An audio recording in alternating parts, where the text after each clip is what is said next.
श्रीगुरुभ्यो नमः श्रीपरमगुरुभ्यो नमः श्रीमदानन्दतीर्थभगवत्पादाचार्यगुरुभ्यो नमः हरिः ओम् नारायणाय परिपूर्णगुणार्णवाय विश्वोदयस्थितिलयोन्येतिप्रदाय ज्ञानप्रदाय विबुधासुरसौख्यदुःखसत्कारणाय वितताय नमो नमस्ते अशेषवाग्जाड्यमलापहन्त्री नवं नवं स्पष्टसुवाक्प्रदायिनी ममेह जिह्वाग्रसुरङ्गनर्तकी भवत्प्रसन्ना वदने च मे श्रीः बुद्धिर्बलं यशोधैर्यं निर्भयत्वम् अरोगता अजाड्यं वाक्पटुत्वं च हनुमत्स्मरणात् भवेत् भवति यदनुभावाद् एडमूकोऽपि वाग्मी जडमतिरपि जन्तुर्जायते प्राज्ञमूलिः सकलवचनचेतो देवता भारती सा मम वचसि निधत्तां सन्निधिं मानसे च नमो वस्तात्विका देवाः विष्णुभक्तिपरायणाः धर्ममार्गे प्रेरयन्तु भवन्तः सर्व एव हि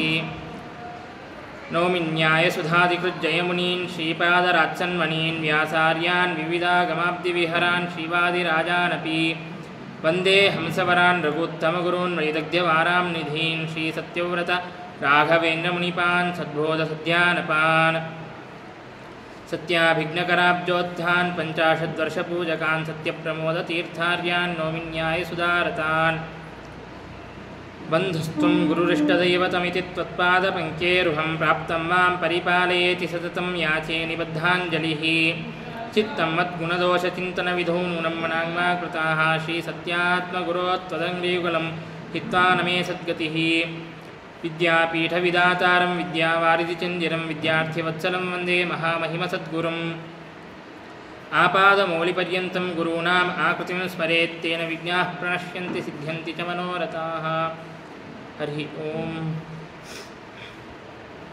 ಎಲ್ಲ ವೈಷ್ಣವರಿಗೂ ವಿಶ್ವಾವಸುನಾಮ ಸಂವತ್ಸರದ ಶುಭಾಶಯಗಳು. ವಿಶ್ವನಾಮಕನಾದಂತಹ ಪರಮಾತ್ಮನು ಸಕಲ ಸಜ್ಜನರಿಗೂ ಕೂಡ ವಸು ಸಂಪತ್ತನ್ನು ಕೊಡುತ್ತಾನೆ. ಆದ್ದರಿಂದಾಗಿ ವಿಶ್ವಾವಸು ಎಂಬುದಾಗಿ ಪರಮಾತ್ಮನನ್ನು ಕರೆಯೋದು. ಮತ್ತು ಅದೇ ರೀತಿಯಾಗಿ ವಿಶ್ವನಾಮಕನಾದಂತಹ ಪರಮಾತ್ಮನು ವಸುವನ್ನು ಕೊಡುತ್ತಾನೆ ಅಷ್ಟೇ ಅಲ್ಲ, ವಿಶ್ವನಾಮಕನಾದಂತಹ ಪರಮಾತ್ಮನೇ ದೊಡ್ಡ ಸಂಪತ್ತಾಗಿದ್ದಾನೆ ನಮಗೆ. ಆನಂದ ತೀರ್ಥೋಪದಿಷ್ಟೋ ನಿಧಿ ನಾರಾಯಣಾಹ್ವಯ ಎಂಬುದಾಗಿ ಹೇಳಿದಂತೆ ದೊಡ್ಡ ಸಂಪತ್ತು ಅಂತಂದರೆ ಪರಮಾತ್ಮನೇ. ಹಾಗಾಗಿ ವಿಶ್ವಾವಸು ಎಂಬುದಾಗಿ ಪರಮಾತ್ಮನನ್ನು ಕರೆಯೋದು. ಅಂತಹ ಈ ಪರಮಾತ್ಮನ ಹೆಸರನ್ನು ಪಡೆದಂತಹ ಈ ಒಂದು ವಿಶ್ವಾವಸು ನಾಮ ಸಂವತ್ಸರದಲ್ಲಿ ನಾವು ಪ್ರವೇಶವನ್ನು ಮಾಡುತ್ತಾ ಇದ್ದೇವೆ. ಅದರ ಜೊತೆಯಲ್ಲಿ ಸಮಸ್ತ ಜಗತ್ತಿನ ಉತ್ಪತ್ತಿ ಸ್ಥಿತಿ ಕಾರಣನಾದಂತಹ ಸರ್ವೋತ್ತಮನಾದಂತಹ ಸರ್ವಗುಣ ಪರಿಪೂರ್ಣನಾದಂತಹ ಶ್ರೀರಾಮಚಂದ್ರನ ಒಂದು ಉತ್ಸವ ಅಂತನ್ನೋದು ಕೂಡ ಪ್ರಾರಂಭವಾಗುತ್ತಾ ಇದೆ. ನವಮಿಯಂದು, ಚೈತ್ರ ಶುದ್ಧ ನವಮಿಯಂದು ಶ್ರೀರಾಮಚಂದ್ರ ದೇವರ ಜನ್ಮ ಅಂತನ್ನೋದು ಆಗಿದೆ. ಆ ಒಂದು ರಾಮನವರಾತ್ರೋತ್ಸವ ಅಂತನ್ನೋದು ಕೂಡ ಪ್ರಾರಂಭವಾಗುತ್ತಾ ಇದೆ. ಹಾಗಾಗಿ ಈ ಒಂದು ನೂತನ ಸಂವತ್ಸರವನ್ನು ನಾವೆಲ್ಲರೂ ಕೂಡ ಶ್ರೀರಾಮಚಂದ್ರನ ಮಂಗಲಕರವಾದಂತಹ ಒಂದು ಚರಿತ್ರೆಯಿಂದಾಗಿ ಪ್ರಾರಂಭವನ್ನು ಮಾಡೋಣ. ಇತಿಹಾಸದಲ್ಲಿ ಅನೇಕ ರಾಮಾಯಣಗಳನ್ನು ನಾವು ನೋಡುತ್ತೇವೆ. ಅದರಲ್ಲಿಯೂ ಕೂಡ ನಮ್ಮ ಪರಂಪರೆಯಲ್ಲಿ ವಿಶೇಷವಾಗಿ ನಾವು ನೋಡೋದಾಗಿದ್ದರೆ ವಾಲ್ಮೀಕಿ ರಾಮಾಯಣ ಅಂತ ಅನ್ನೋದು ಅತ್ಯಂತ ಪ್ರಸಿದ್ಧವಾದದ್ದು. ವಾಲ್ಮೀಕಿ ಋಷಿಗಳು ರಚನೆ ಮಾಡಿದಂತಹ ರಾಮಾಯಣ, ಅದನ್ನು ಆದಿಕಾವ್ಯ ಎಂಬುದಾಗಿಯೂ ಕೂಡ ಕರೆಯುತ್ತಾರೆ. ಮತ್ತು ಅದರ ಜೊತೆಯಲ್ಲಿ ನಾರಾಯಣ ಪಂಡಿತಾಚಾರ್ಯರು ರಚನೆ ಮಾಡಿದಂತಹ ಸಂಗ್ರಹ ರಾಮಾಯಣ ಅಂತನ್ನೋದು ಮತ್ತೊಂದು.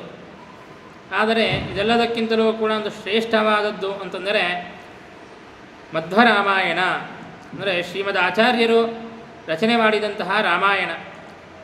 ಶ್ರೀಮನ್ ಮಹಾಭಾರತ ತಾತ್ಪರ್ಯ ನಿರ್ಣಯದಲ್ಲಿ 32 ಅಧ್ಯಾಯಗಳಿದ್ದರೆ ಮೊದಲನೇ 3 ಅಧ್ಯಾಯಗಳಲ್ಲಿ ಎಲ್ಲ ಸೃಷ್ಟಿಯಾದಿ ಕ್ರಮವನ್ನು ತಿಳಿಸಿಕೊಟ್ಟು ಎಲ್ಲ ಸಮಸ್ತ ಶಾಸ್ತ್ರಾರ್ಥವನ್ನು ತಿಳಿಸಿಕೊಟ್ಟು 3ನೇ ಅಧ್ಯಾಯದ ಕೊನೆಯ ಭಾಗದಿಂದಾಗಿ 9ನೆಯ ಅಧ್ಯಾಯದವರೆಗೆ ಶ್ರೀಮದ್ ರಾಮಾಯಣದ ಕಥೆಯನ್ನು ಶ್ರೀಮದಾಚಾರ್ಯರು ನಮಗೆ ತಿಳಿಸಿಕೊಟ್ಟಿದ್ದಾರೆ. ವಾಯುದೇವರು ಹನುಮಂತ ರೂಪದಿಂದಾಗಿ ರಾಮಚಂದ್ರ ದೇವರ ಸೇವೆಯನ್ನು ಮಾಡಿ, ರಾಮಚಂದ್ರ ದೇವರ ಜೊತೆಯಲ್ಲಿ ಇದ್ದು ಸೇವೆಯನ್ನು ಮಾಡಿದಂತಹ ಹನುಮಂತ ದೇವರೇ ತಮ್ಮ 3ನೆಯ ಅವತಾರವಾದಂತಹ ಮಧ್ವಾವತಾರದಲ್ಲಿ ಮಹಾಭಾರತ ತಾತ್ಪರ್ಯ ನಿರ್ಣಯವನ್ನು ರಚನೆ ಮಾಡಿ ಅಲ್ಲಿ ರಾಮಚಂದ್ರ ದೇವರ ಈ ಒಂದು ಅದ್ಭುತವಾದಂತಹ ಕಥೆಯನ್ನು ನಮಗೆ ತಿಳಿಸಿಕೊಟ್ಟಿದ್ದಾರೆ. ಹಾಗಾಗಿ 3ನೇ ಅಧ್ಯಾಯದಲ್ಲಿ ಸರಿಯಾಗಿ 54ನೇ ಶ್ಲೋಕದಿಂದಾಗಿ ಈ ರಾಮಾಯಣದ ಕಥಾ ಅಂತ ಅನ್ನೋದು ಪ್ರಾರಂಭವಾಗುತ್ತಾ ಇದೆ. ಹಾಗಾಗಿ ಆ ಕಥೆಯನ್ನು ಯಥಾಶಕ್ತಿ ತಿಳಿಯುವಂತಹ ಪ್ರಯತ್ನವನ್ನು ಮಾಡೋಣ. ಹರಿವಾಯು ಗುರುಗಳು ನನ್ನಲ್ಲಿ ಇದ್ದು ಈ ಒಂದು ಕಥೆಯನ್ನು ಹೇಳುವಂತೆ ಪ್ರೇರಣೆಯನ್ನು ಮಾಡಬೇಕು ಎಂಬುದಾಗಿ ಪ್ರಾರ್ಥನೆ ಮಾಡುತ್ತಾ ಶ್ರೀ ಗುರುಭ್ಯೋ ನಮಃ. ಹರಿ ಓಂ. ತತಃ ಪುಲಸ್ತ್ಯಸ್ಯ ಕುಲೇ ಪ್ರಸೂತೌ ತಾವಾದಿದೈತ್ಯೋ ಜಗದೇಕಶತ್ರು ಪರೈರವಧ್ಯೋ ವರತಃ ಪುರಾ ಹರೇಃ ಸುರೈರಜೇಯೌ ಚ ವರಾದ್ವಿಧಾತುಃ. ಶ್ರೀರಾಮಚಂದ್ರ ದೇವರ ಅವತಾರ ಆಗೋದಕ್ಕಿಂತಲೂ ಪೂರ್ವದಲ್ಲಿ ಶ್ರೀರಾಮಚಂದ್ರ ದೇವರು ಅವತಾರವನ್ನು ಮಾಡೋದಕ್ಕೆ ಏನು ಕಾರಣವಾಯಿತು ಅಂತನ್ನುವಂತಹ ಒಂದು ಪ್ರಸಂಗವನ್ನು ತಿಳಿಸಿಕೊಡೋದಕ್ಕಾಗಿ ಶ್ರೀರಾಮಚಂದ್ರ ದೇವರ ಅವತಾರಕ್ಕಿಂತಲೂ ಪೂರ್ವದಲ್ಲಿ ಇರುವಂತಹ ಒಂದು ವೃತ್ತಾಂತವನ್ನು ಶ್ರೀಮದಾಚಾರ್ಯರು ನಮಗೆ ತಿಳಿಸಿಕೊಡುತ್ತಾ ಇದ್ದಾರೆ. ಹಿಂದೆ ಬ್ರಹ್ಮದೇವರ ಪುತ್ರರಾದಂತಹ ಪುಲಸ್ತ್ಯ ಋಷಿಗಳು, ಆ ಪುಲಸ್ತ್ಯ ಋಷಿಗಳ ಒಂದು ವಂಶದಲ್ಲಿ ಹುಟ್ಟಿದಂತಹ ಋಷಿಗಳು ವಿಶ್ರವಸ್ ಅಂತನ್ನುವಂತಹ ಋಷಿಗಳು. ಆ ವಿಶ್ರವಸ್ ಅಂತನ್ನುವಂತಹ ಋಷಿಗಳಿಂದಾಗಿ ರಾವಣ ಮತ್ತು ಕುಂಭಕರ್ಣ ಅಂತನ್ನುವಂತಹ ಜಗತ್ತಿಗೆ ಕಂಟಕರಾದಂತಹ ದೈತ್ಯರು ಹುಟ್ಟುತ್ತಾರೆ. ಆದಿದೈತ್ಯರು ಎಂಬುದಾಗಿ ಶ್ರೀಮದಾಚಾರ್ಯರು ಅವರನ್ನು ಕರೆಯುತ್ತಾ ಇದ್ದಾರೆ. ಆದಿದೈತ್ಯವು ಎಂಬುದಾಗಿ. ಆದಿದೈತ್ಯರು ಅಂತಂದರೆ ಏನು ಅಂದರೆ ಸೃಷ್ಟಿಯ ಆದಿಕಾಲದಲ್ಲಿ ಹುಟ್ಟಿದವರ ಹಾಗೇನಲ್ಲ. ರಾವಣ ಕುಂಭಕರ್ಣರು ತ್ರೇತಾಯುಗದಲ್ಲಿ ಹುಟ್ಟಿದವರು, ಹಾಗಾಗಿ ಸೃಷ್ಟಿಯ ಆದಿಕಾಲದಲ್ಲಿ ಹುಟ್ಟಿದವರು ಅಂತೇನಲ್ಲ. ಹಾಗಾಗಿ ಆದಿದೈತ್ಯವು ಅಂತ ಹೇಗೆ ಹೇಳಿದರು ಅಂತಂದರೆ ಅದಕ್ಕೆ ವ್ಯಾಖ್ಯಾನಕಾರರು ನಮಗೆ ತಿಳಿಸಿಕೊಡುತ್ತಾರೆ. ಆದಿದೈತ್ಯರು ಅಂತಂದರೆ ದ್ವಿತೀಯಿಂದಾಗಿ ಸಾಕ್ಷಾತ್ತಾಗಿ ಹುಟ್ಟಿದಂತಹ ದೈತ್ಯರು. ಯಾವ ಹಿರಣ್ಯಾಕ್ಷ ಹಿರಣ್ಯಕಶಿಪು ಅಂತನ್ನುವಂತಹ ದೈತ್ಯರು ದಿತಿದೇವಿಯಿಂದಾಗಿ ಹುಟ್ಟಿದ್ದರೋ ಅಂತಹ ದೈತ್ಯರೇ ರಾವಣ ಕುಂಭಕರ್ಣರಾಗಿದ್ದಾರೆ ಎಂಬುದಾಗಿ. ಅಂತಹ ರಾವಣ ಕುಂಭಕರ್ಣರಂತಹ ದೈತ್ಯರು ಜಗತ್ತಿಗೆ ಕಂಟಕರಾಗಿದ್ದಾರೆ. ಮತ್ತು ಅವರು ಬ್ರಹ್ಮದೇವರ ವರದಿಂದಾಗಿ ಅಜೇಯರಾಗಿದ್ದಾರೆ ಮತ್ತು ಅವಧ್ಯರೂ ಆಗಿದ್ದಾರೆ. ಬ್ರಹ್ಮದೇವರ ಒಂದು ತಪಸ್ಸನ್ನು ಮಾಡಿ, ಬ್ರಹ್ಮದೇವರನ್ನು ಕುರಿತು ತಪಸ್ಸನ್ನು ಮಾಡಿ ಅವಧ್ಯತ್ವವರವನ್ನು ಮತ್ತು ಅಜೇಯತ್ವವರವನ್ನು ಪಡೆದಿದ್ದಾರೆ. ಅಂತಹ ಆದಿದೈತ್ಯರು ರಾವಣ ಮತ್ತು ಕುಂಭಕರ್ಣರು. ಮತ್ತೊಂದು ಮಾಹಿತಿಯನ್ನು ಕೂಡ ಇವರ ಬಗ್ಗೆ ತಿಳಿಸಿಕೊಡುತ್ತಾರೆ. ಆದಿದೈತ್ಯವು ಅಂತ ಯಾಕೆ ಹೇಳಿದ್ದಾರೆ ಅಂತಂದರೆ, ಯಾವ ಹಿರಣ್ಯಕ ಮತ್ತು ಹಿರಣ್ಯಾಕ್ಷ ಅಂತನ್ನುವಂತಹ ಏನು ದೈತ್ಯರಿದ್ದಾರೆಯೋ ಆದಿದೈತ್ಯರು, ಅಂತಹ ಆದಿದೈತ್ಯರ ಒಂದು ಆವೇಶ ಅಂತನ್ನೋದೇ ಅಂದರೆ ಜಯವಿಜಯರು ಸನಕಾದಿಗಳಿಂದಾಗಿ ಶಪ್ತರಾಗಿ ರಾವಣ ಕುಂಭಕರ್ಣರಾಗಿ ಹುಟ್ಟಿದ್ದಾರೆ ಅಂತನ್ನುವಂತಹ ಕಥೆ ಅಂತನ್ನೋದು ಎಲ್ಲರಿಗೂ ತಿಳಿದಿದ್ದೆ. ಆದರೆ ಅವರಲ್ಲಿ ಏನು ಅಸುರರ ಆವೇಶ ಇತ್ತೋ ಅಂತಹ ಹಿರಣ್ಯಕ ಮತ್ತು ಹಿರಣ್ಯಾಕ್ಷ ಅಂತನ್ನುವಂತಹ ಆದಿದೈತ್ಯರ ಆವೇಶ ಅಂತನ್ನೋದೇ ಇವರಲ್ಲಿಯೂ ಕೂಡ ಇದೆ ಅಂತನ್ನೋದನ್ನು ತಿಳಿಸಿಕೊಡೋದಕ್ಕಾಗಿಯೂ ಕೂಡ ಆದಿದೈತ್ಯೋ ಎಂಬುದಾಗಿ ಹೇಳಿದ್ದಾರೆ. ಇಂತಹ ರಾವಣ ಮತ್ತು ಕುಂಭಕರ್ಣರು ಜಗತ್ತಿಗೆ ಕಂಟಕರಾಗಂತಹ ದೈತ್ಯರು ಹುಟ್ಟಿದ್ದಾರೆ. ಅವರಿಗೆ ಬ್ರಹ್ಮದೇವರ ವರ ಇದೆ ಅಂತ ತಿಳಿಸಿದ್ರಿ. ಏನು ವರ, ಎಂತಹ ವರ ಅಂತ ಕೇಳಿದರೆ ಅದನ್ನು ತಿಳಿಸಿಕೊಡುತ್ತಾ ಇದ್ದಾರೆ. ಸರ್ವೈರಜೇಯಸ್ಸ ಚ ಕುಂಭಕರ್ಣಃ ಪುರಾತನೇ ಜನ್ಮನಿ ಧಾತುರೇವ ವರಾನ್ನರಾದೀನೃತ ಏವ ರಾವಣಸ್ತದಾತನಾತ್ತೌ ತ್ರಿದಶಾನ್ ಅಬಾಧತಾಮ. ಈ ಕುಂಭಕರ್ಣ ಅಂತ ಅನ್ನುವಂತಹ ದೈತ್ಯನು ಪೂರ್ವಜನ್ಮದಲ್ಲಿಯೇನೆ ಅಂತಂದರೆ ಹಿಂದೆ ಹಿರಣ್ಯಾಕ್ಷನಾಗಿ ಹುಟ್ಟಿದಂತಹ ಸಂದರ್ಭದಲ್ಲಿಯೇನೆ ಬ್ರಹ್ಮದೇವರನ್ನು ಕುರಿತು ತಪಸ್ಸನ್ನು ಮಾಡಿ ಅಜೇಯತ್ವವರವನ್ನು ಮತ್ತು ಅವಧ್ಯತ್ವವರವನ್ನು ಪಡೆದಿರುತ್ತಾನೆ. ಯಾರೂ ನನ್ನನ್ನು ಸೋಲಿಸಬಾರದು, ಯಾರೂ ನನ್ನನ್ನು ಸಂಹಾರ ಮಾಡಬಾರದು ಅಂತನ್ನುವಂತಹ ಇಂತಹ ವರವನ್ನು ಕುಂಭಕರ್ಣನು ಪಡೆದಿರುತ್ತಾನೆ. ಮತ್ತು ರಾವಣನಾದರೂ ಇದೇ ಜನ್ಮದಲ್ಲಿಯೇನೆ ಅಂದರೆ ರಾವಣನಾಗಿ ಹುಟ್ಟಿದಾಗಲೇ ಬ್ರಹ್ಮದೇವರನ್ನು ಕುರಿತು ತಪಸ್ಸನ್ನು ಮಾಡಿ ಆ ಬ್ರಹ್ಮದೇವರಿಂದಾಗಿ ವರವನ್ನು ಅವಧ್ಯತ್ವವರವನ್ನು ಮತ್ತು ಅಜೇಯತ್ವವರವನ್ನು ಪಡೆದಿರುತ್ತಾನೆ. ಈಗ ರಾವಣ ಮತ್ತು ರಾವಣನು ಅವನು ವರವನ್ನು ಪಡೆಯಬೇಕಾದಾಗ ಏನಂತ ವರವನ್ನು ಪಡೆಯಬೇಕು? ಯಾರೂ ನನ್ನನ್ನು ಸಂಹಾರ ಮಾಡಬಾರದು, ಯಾರೂ ನನ್ನನ್ನು ಜಯಿಸಬಾರದು ಅಂತ ಈ ರೀತಿಯಾಗಿ ಅವಧ್ಯತ್ವವರವನ್ನು ಮತ್ತು ಅಜೇಯತ್ವವರವನ್ನು ಅವನು ಪಡೆಯಬೇಕು. ಆದರೆ ರಾವಣನಿಗೆ ಸ್ವಲ್ಪ ಅಹಂಕಾರ, ಗರ್ವ ಹೆಚ್ಚು. ಹಾಗಾಗಿ ತಾನೇನು ಮಾಡಿರುತ್ತಾನೆ, ನನ್ನನ್ನು ಮನುಷ್ಯರು ಮತ್ತು ವಾನರರು ನನಗೆ ಅವರು ನನ್ನನ್ನು ಜಯಿಸಲು ಸಾಧ್ಯವೇ ಇಲ್ಲ, ಅವರಿಂದ ನನಗೆ ವಧದ ಪ್ರಸಕ್ತಿ ಅಂತನ್ನೋದೇ ಇಲ್ಲ. ಹಾಗಾಗಿ ಅವರಿಂದ ನಾನು ಸೋಲಬಾರದು, ಅವರಿಂದ ನಾನು ವಧ್ಯರಾಗಬಾರದು ಅಂತ ವರವನ್ನು ಪಡೆಯೋದರಲ್ಲಿ ಅರ್ಥವಿಲ್ಲ. ಹಾಗಾಗಿ ಮನುಷ್ಯರನ್ನು ಮತ್ತು ವಾನರರನ್ನು ಅವರನ್ನು ಬಿಟ್ಟು ಬೇರೆಯವರಿಂದಾಗಿ ನಾನು ವಧ್ಯನಾಗಬಾರದು, ಬೇರೆಯವರಿಂದಾಗಿ ನಾನು ಅಧೇಯನಾಗಿರಬೇಕು ಎಂಬುದಾಗಿ ವರಾನ್ನರಾದೀನ್ ಋತ ಏವ ರಾವಣ ಎಂಬುದಾಗಿ ನರಾದಿಗಳನ್ನು ಮತ್ತು ವಾನರರನ್ನು ಬಿಟ್ಟು ಬೇರೆಯವರಿಂದಾಗಿ ನಾನು ಅವಧ್ಯನಾಗಬೇಕು, ಅಧೇಯನಾಗಬೇಕು ಅಂತನ್ನುವಂತಹ ಒಂದು ವರವನ್ನು ರಾವಣನು ಇಲ್ಲಿ ಹೊಂದಿದ್ದಾನೆ ಅಂತನ್ನುವಂತಹ ಒಂದು ಕಥೆಯನ್ನು ನಮಗೆ ತಿಳಿಸಿಕೊಡುತ್ತಾರೆ. ಇಲ್ಲಿ ವ್ಯಾಖ್ಯಾನಕಾರರು ನಮಗೆ ಒಂದು ಮಹತ್ವದ ಒಂದು ವಿಷಯವನ್ನು ನಮಗೆ ತಿಳಿಸಿಕೊಡುತ್ತಾರೆ. ಏನು ಅಂತಂದರೆ, ಶ್ರೀಮದ್ ಭಾಗವತದ ತೃತೀಯ ಸ್ಕಂದದ ತಾತ್ಪರ್ಯದಲ್ಲಿ ಶ್ರೀಮದಾಚಾರ್ಯರು ಈ ರೀತಿಯಾಗಿ ಹೇಳಿದ್ದಾರೆ, ವರೋಪಿ ತಾದೃಶೋ ಯಾವತ್ ಶರೀರಂ ನಾಣ್ಯದೇಹಗಃ ಎಂಬುದಾಗಿ. ಅಂತಂದರೆ ವರ ಅಂತನ್ನೋದು ಹೇಗೆ ಕೆಲಸ ಮಾಡುತ್ತದೆ ಅಂತಂದರೆ, ಯಾವ ದೇಹದಲ್ಲಿ ನೀನು ವರವನ್ನು ಪಡೆದಿರುತ್ತೀಯೋ ಅದೇ ದೇಹದಲ್ಲಿಯೇ ವರ ಅಂತನ್ನೋದು ಫಲಪ್ರದವಾಗುತ್ತದೆ, ಅದು ಉಪಕಾರಕವಾಗುತ್ತದೆ. ಯಾವ ಶರೀರದಿಂದಾಗಿ ನೀನು ವರವನ್ನು ಪಡೆದಿರುತ್ತೀಯೋ ಅದೇ ಶರೀರಕ್ಕೇನೆ ವರ ಅಂತನ್ನೋದು ಉಪಯುಕ್ತವಾಗುತ್ತದೆ ಅಂತ ಅಲ್ಲಿ ತಿಳಿಸಿಕೊಟ್ಟಿದ್ದಾರೆ. ನೀವಾದರೂ ಇಲ್ಲೇನು ಹೇಳುತ್ತಾ ಇದ್ದೀರಿ, ಕುಂಭಕರ್ಣನು ಹಿರಣ್ಯಾಕ್ಷನಾದಾಗಲೇನೆ ವರವನ್ನು ಪಡೆದಿರುತ್ತಾನೆ ಅಂತ ಹೇಳುತ್ತಾ ಇದ್ದೀರಿ. ಹಾಗಾಗಿ ಹಿರಣ್ಯಾಕ್ಷನಾಗಿ ಪಡೆದಂತಹ ವರವು ಕುಂಭಕರ್ಣನ ಜನ್ಮದಲ್ಲಿ ಅದು ಹೇಗೆ ಉಪಯುಕ್ತವಾಗುತ್ತದೆ ಅಂತ ಕೇಳಿದರೆ, ಅದಕ್ಕೆ ವ್ಯಾಖ್ಯಾನಕಾರರು ತಿಳಿಸಿಕೊಡುವಂತಹ ವಿಷಯವೇನು ಅಂತಂದರೆ, ಇಲ್ಲಿ ಆ ವಾಕ್ಯಕ್ಕೆ ವರೋಪಿ ತಾದೃಶೋ ಯಾವತ್ ಶರೀರಂ ನಾಣ್ಯದೇಹಗಃ ಅಂತನೋ ವಾಕ್ಯಕ್ಕೆ ಏನಂತ ಅರ್ಥ ಅಂತಂದರೆ, ಯಾವ ಶರೀರದಿಂದಾಗಿ ಪಡೆದಿರುತ್ತೇವೆಯೋ ಅದೇ ಶರೀರಕ್ಕೇನೆ ವರ ಉಪಯುಕ್ತವಾಗಿದೆ ಅಂತ ಇಷ್ಟೇ ಅರ್ಥವಲ್ಲ, ಯಾವ ಶರೀರಕ್ಕಾಗಿ, ಯಾವ ಶರೀರವನ್ನು ಉದ್ದೇಶದಲ್ಲಿ ಇಟ್ಟುಕೊಂಡು ವರವನ್ನು ಪಡೆದಿರುತ್ತೇವೆಯೋ ಆ ಶರೀರಕ್ಕಾಗಿಯೇ ವರ ಅಂತನ್ನೋದು ಉಪಯುಕ್ತವಾಗುತ್ತದೆ ಹೊರತು ಮತ್ತೊಂದು ಶರೀರಕ್ಕೆ ಅದು ಉಪಯುಕ್ತವಾಗೋದಿಲ್ಲ ಎಂಬುದಾಗಿ ಆ ಒಂದು ವಾಕ್ಯದ ಅರ್ಥ. ಹಾಗಾಗಿ ಕುಂಭಕರ್ಣನು ಹಿರಣ್ಯಾಕ್ಷನಾದಾಗ ಏನಂತ ವರವನ್ನು ಪಡೆದಿರುತ್ತಾನೆ ಅಂತಂದರೆ, ಕುಂಭಕರ್ಣ ದೇಹದಲ್ಲಿ, ಕುಂಭಕರ್ಣ ಜನ್ಮದಲ್ಲಿ ನನಗೆ ಅವಧ್ಯತ್ವ ಬರಬೇಕು, ಅಧೇಯತ್ವ ಬರಬೇಕು ಎಂಬುದಾಗಿಯೇ ಕುಂಭಕರ್ಣ ದೇಹವನ್ನು ಉದ್ದೇಶಿಸಿಕೊಂಡೇನೆ ಅವನು ವರವನ್ನು ಪಡೆದಿರುತ್ತಾನೆ. ಹಾಗಾಗಿ ಹಿರಣ್ಯಾಕ್ಷನಾಗಿ ಅವನು ತಪಸ್ಸನ್ನು ಮಾಡಿ ವರವನ್ನು ಪಡೆದರೂ ಕೂಡ ಆ ವರ ಅಂತನ್ನೋದು ಇಲ್ಲಿ ಕುಂಭಕರ್ಣ ಜನ್ಮದಲ್ಲಿ ಉಪಯುಕ್ತವಾಗಿದೆ ಅಂತನ್ನೋದು ಅತ್ಯಂತ ಸಂಗತವಾದಂತಹ ವಿಷಯ ಎಂಬುದಾಗಿ ನಮಗೆ ಇಲ್ಲಿ ವ್ಯಾಖ್ಯಾನಕಾರರು ತಿಳಿಸಿಕೊಡುತ್ತಾರೆ. ಈ ರೀತಿಯಾಗಿ ಕುಂಭಕರ್ಣ ಮತ್ತು ರಾವಣ ಇವರಿಬ್ಬರೂ ಕೂಡ ಅವಧ್ಯತ್ವವನ್ನು ವರವನ್ನು ಮತ್ತು ಅಜೇಯತ್ವ ವರವನ್ನು ಪಡೆದಿದ್ದಾರೆ ಅಂತನ್ನೋದನ್ನು ತಿಳಿಸಿಕೊಟ್ಟು, ಈ ರೀತಿಯಾಗಿ ಆ ಎಲ್ಲ ದೈತ್ಯರು ಕೂಡ ರಾವಣ ಕುಂಭಕರ್ಣರು ವಿಶೇಷವಾಗಿ ತಮ್ಮ ಒಂದು ಬ್ರಹ್ಮದೇವರ ವರದಿಂದಾಗಿ ತೃಪ್ತರಾಗಿ ಎಲ್ಲ ದೇವತೆಗಳಿಗೂ ಕೂಡ ಪೀಡೆಯನ್ನು ಕೊಡುತ್ತಾ ಇದ್ದಾರೆ, ಅವರನ್ನು ಬಾಧಿಸುತ್ತಾ ಇದ್ದಾರೆ. ಹಾಗಾಗಿ ಆ ಸಂದರ್ಭದಲ್ಲಿ ಎಲ್ಲ ದೇವತೆಗಳು ಕೂಡ ಹೋಗಿ ಭಗವಂತನಿಗೆ ಶರಣಾಗತರಾಗುತ್ತಾರೆ. ತದಾಬ್ಜಂ ಶೂಲಿನಮೇವ ಜಾಗ್ರತೋ ನಿಧಾಯ ದೇವಾ ಪುರುಹೂತ ಪೂರ್ವಕಾಃ ಪಯೋಂಬುಧೋ ಭೋಗಶಾಯಿನಂ ಸಮೇತ್ಯ ಯೋಗ್ಯಾಂ ಸ್ತುತಿಮಭ್ಯಯೋಜಯನ್ನ. ಎಲ್ಲ ಇಂದ್ರಾದಿ ದೇವತೆಗಳು ಕೂಡ ಬ್ರಹ್ಮದೇವರನ್ನು ಮತ್ತು ರುದ್ರದೇವರನ್ನು ಮುಂದೆ ಮಾಡಿಕೊಂಡು ಕ್ಷೀರಸಾಗರದಲ್ಲಿ ಶೇಷಶಾಹಿಯಾದಂತಹ ಪರಮಾತ್ಮನನ್ನು ಕುರಿತು ಶರಣು ಹೋಗುತ್ತಾರೆ. ಶರಣು ಹೋಗಿ ಭಗವಂತನ ಒಂದು ಸ್ತೋತ್ರವನ್ನು ಮಾಡುತ್ತಾ ಇದ್ದಾರೆ. ನೋಡ್ರಿ, ಯಾವುದೇ ಒಂದು ಸ್ತೋತ್ರವನ್ನು ಮಾಡಬೇಕಾದಾಗ, ಯಾವುದೇ ಒಂದು ಪ್ರಾರ್ಥನೆಯನ್ನು ನಾವು ಭಗವಂತನ ಮುಂದೆ ಇಡಬೇಕಾದಾಗ ದೊಡ್ಡವರ ಮೂಲಕವಾಗಿ ನಾವೊಂದು ಪ್ರಾರ್ಥನೆಯನ್ನು ಮಾಡಬೇಕು ಅಂತನ್ನುವಂತಹ ಒಂದು ಸಂದೇಶವನ್ನು ನಮಗೆ ತಿಳಿಸಿಕೊಡೋದಕ್ಕಾಗಿ ಬ್ರಹ್ಮದೇವರನ್ನು ಮತ್ತು ರುದ್ರದೇವರನ್ನು ಮುಂದೆ ಮಾಡಿಕೊಂಡು ಎಲ್ಲ ಇಂದ್ರಾದಿ ದೇವತೆಗಳು ಕೂಡ ಭಗವಂತನ ಸ್ತೋತ್ರವನ್ನು ಮಾಡುತ್ತಾ ಇದ್ದಾರೆ. ದೇವತೆಗಳೆಲ್ಲ ಭಗವಂತನ ಒಂದು ಪ್ರಾರ್ಥನೆಯನ್ನು ಮಾಡುವಂತಹ ಒಂದು ಬಗೆಯನ್ನು ಈ ರೀತಿಯಾಗಿ ಇಟ್ಟುಕೊಂಡಿದ್ದಾರೆ.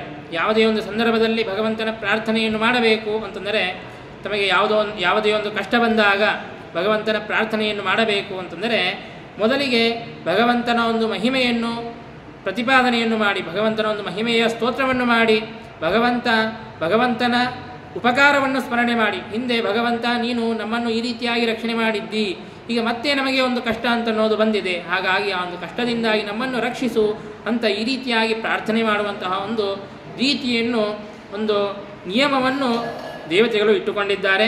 ಹಾಗಾಗಿ ಭಗವಂತನ ಒಂದು ಮಹಿಮೆಯನ್ನು ತಿಳಿಸಿಕೊಡುತ್ತಾ ಇದ್ದಾರೆ. ತ್ವಮೇಕ ಈಶ ಪರಮಸ್ವತಂತ್ರ ತ್ವಮಾದಿರಂತೋ ಜಗತಾಂ ನಿಯೋಕ್ತ ತ್ವದಾಗ್ನೇಯೈವಾಖಿಲಮಂಬುಜೋದ್ಭವ ವಿತೇ ನಿರೇಗ್ಯಾಶ್ಚ ರಮಾಶ್ಚ ಏನ್ಯೇ.